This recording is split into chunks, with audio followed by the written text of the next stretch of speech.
What's going on, everybody? Bryan Fonseca here, checking back in for the Action Network, and we have boxing to begin the year of 2024. The first big title defense. Artur Beterbiev is defending 3 light heavyweight championships against contender Callum Smith, and they'll be fighting on ESPN this coming Saturday night. Artur Beterbiev 19-0 with 19 knockouts, and Callum Smith 29-1 with 21 knockouts. The only loss to Canelo Alvarez by decision. Pretty good resume if you ask me.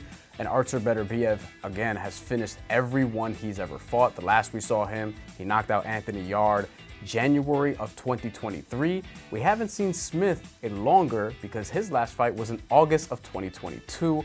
Both of these guys well into their 30s. Artur Beterbiev almost 40. He's 38 years old, so that's something to watch out for. But still, regardless, a minus 450 favorite against Callum Smith, the former super middleweight champion, who is a plus 320 underdog. Now, Callum Smith has a big height and reach advantage. He is 6'3" with a 78-inch reach. Artur Beterbiev is about 6 feet tall, probably 5'11 and a half, but has a reach of about 73 or so inches.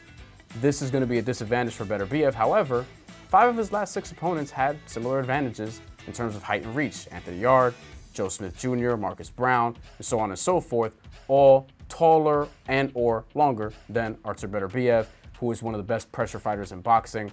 And the reason why I think he can actually get to Callum Smith is because Canelo Alvarez did at 5'8" and about 70 inches of a reach, and was able to pressure his way to doing that. Artur Beterbiev is bigger and stronger and hits harder than Canelo Alvarez, and is a natural light heavyweight to Callum Smith, who obviously did a lot of his damage in the super middleweight class. Artur Beterbiev, other than being a great pressure fighter, is somebody who is one of the best finishers in boxing, 100% knockout rate, and that's why I am taking him to win and over 1.5 knockdowns in the fight. That is plus 150 at the time of this recording. That is Beterbiev to win and score at least 2 knockdowns in a bout. He's gotten this against 4 of his last 5 opponents, and you can go on for longer than that, but a lot of the other opponents were a little bit easier, if we're being honest. Before the last 5 relevant opponents, he has knocked down multiple times and obviously went on to win, stopped them later on.